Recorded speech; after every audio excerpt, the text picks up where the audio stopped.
America Iran തർക്കത്തിന് ഒരു അയവും വന്നിട്ടില്ല. ഇറാനെതിരായ നാവിക ഉപരോധം തുടരുമെന്നാണ് അമേരിക്കൻ പ്രസിഡന്റ് പറയുന്നത്. നേരിട്ടുള്ള സൈനിക നടപടിയേക്കാൾ ഫലപ്രദമാണ് നാവിക ഉപരോധം എന്നാണ് അദ്ദേഹത്തിൻ്റെ പുതിയ കണ്ടുപിടുത്തം. ഉപരോധം തുടർന്നാൽ കനത്ത തിരിച്ചടി ഉണ്ടാകുമെന്ന് ഇറാൻ തിരിച്ചടിച്ചിട്ടുണ്ട്. മധു കൊട്ടാരക്കര അമേരിക്കയിൽ നിന്നും തത്സമയം ചേരുന്നു. മധു, ഗുഡ് മോർണിംഗ്. ശരിക്കും ഈ ചെലവാക്കിയ പണത്തിൻ്റെ, ഈ യുദ്ധത്തിന് വേണ്ടി ചെലവാക്കിയ പണത്തിൻ്റെ തോത് ഇപ്പോൾ പെൻറ്റഗൺ പുറത്തു വിട്ടിട്ടുണ്ട്. കേൾക്കുമ്പോൾ നമ്മൾ ഞെട്ടലുണ്ടാകും. ഇതുകൊണ്ടൊക്കെ എന്ത് നേടി എന്നുള്ള ചോദ്യം അവശേഷിക്കുന്നു. പറയൂ വിവരങ്ങൾ.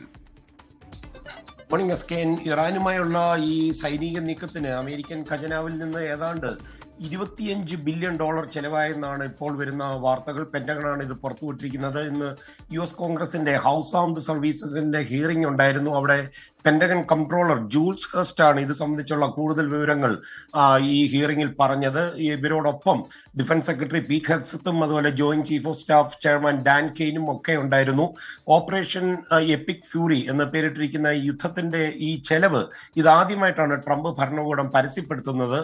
ആയുധങ്ങൾക്കും അതുപോലെ കപ്പൽ ഗതാഗതത്തിനുമാണ് ഇതിലെ ഭൂരിഭാഗവും ചെലവായതെന്നാണ് പെന്റഗൺ പറയുന്നത്. അതേസമയം എസ്കെൻ സൂചിപ്പിച്ചതുപോലെ ഹോർമുസ് കടലിടുക്കിലൂടെയുള്ള കപ്പൽ ഗതാഗതം ദീർഘകാലത്തേക്ക് അടച്ചിടാനും അതുപോലെ അമേരിക്കൻ സൈന്യത്തിന് അത് തടയുവാനും ഒക്കെയുള്ള അനുമതി നൽകിയതായിട്ടാണ് വിവരം. US ഉപരോധം ഇറാനെ ശരിക്കും ശ്വാസം മുട്ടിക്കുകയാണെന്നാണ് ട്രംപ് ഇന്ന് പറഞ്ഞത്. അദ്ദേഹം ആക്സിയോസ് എന്ന് പറഞ്ഞ മാധ്യമത്തിന് ഒരു അഭിമുഖം നൽകിയിരുന്നു. അതിലാണ് പറഞ്ഞത്. അദ്ദേഹം പറയുന്നത് ബോംബാക്രമണത്തെക്കാൾ ഫലപ്രദം ഈ നാവിക ഉപരോധമാണ്. ഇറാൻ ശ്വാസം മുട്ടുകയാണ്. വരും ദിവസങ്ങളിൽ സ്ഥിതി കൂടുതൽ മോശമാകുമെന്ന് ട്രംപ് ഒരു മുന്നറിയിപ്പ് നൽകുന്നുണ്ട്. പിന്നീട് ഓവൽ ഓഫീസിലെത്തിയ ഡൊണാൾഡ് ട്രംപ് CNN പ്രതിനിധിയോട് സംസാരിക്കുക അവർ ഒരു ചോദ്യം ചോദിച്ചു, എത്ര കാലം ഈ യുദ്ധം നീളുമെന്ന്. ട്രംപ് പറഞ്ഞത് ഏതാണ്ട് യുക്രൈൻ യുദ്ധത്തിന്റെ അതേ സമയക്രമത്തിൽ ഒരുപക്ഷെ കൂടുതൽ വർഷങ്ങൾ എടുത്തേക്കാം എന്നൊരു സൂചന ട്രംപ് നൽകുന്നുണ്ട്. ഇത് കൂടാതെ റഷ്യൻ പ്രസിഡന്റ് വ്ളാദിമിർ പുടിനും ഡൊണാൾഡ് ട്രംപും തമ്മിൽ ഏതാണ്ട് 90 മിനിറ്റോളം ഈ വിവിധ വിഷയങ്ങൾ സംസാരിച്ചു. പ്രധാനമായിട്ടും ഇറാനുമായിട്ടുള്ള വിഷയങ്ങളാണ് സംസാരിച്ചത്. കഴിഞ്ഞ ദിവസം ഇറാന്റെ വിദേശകാര്യമന്ത്രി അബ്ബാസ് അറാക്ചി പുടിനെ കണ്ട് ചർച്ചകൾ നടത്തിയിരുന്നു. അതിന്റെ ഒരു തുടർ ചർച്ചയായിരിക്കാം ഒരുപക്ഷെ ഇത്. വെടിനിർത്തൽ നിർത്തിയതിനെ ട്രംപിനെ അഭിനന്ദിക്കുകയൊക്കെ ചെയ്തിട്ടുണ്ട് പുടിൻ.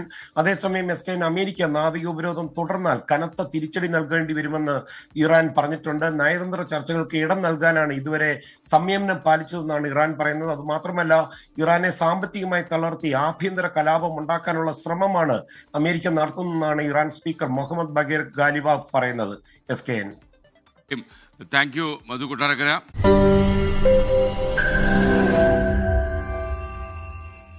ലോകത്തെവിടെയായാലും ഏത് സമയത്തും 24 വാർത്തകളും ഓഗ്മെന്റഡ് റിയാലിറ്റി പാക്കേജുകളും എക്സ്പ്ലെയിനറുകളും വിശദമായി കാണാൻ ഞങ്ങളുടെ YouTube ചാനൽ നിങ്ങൾക്ക് സബ്സ്ക്രൈബ് ചെയ്യാം.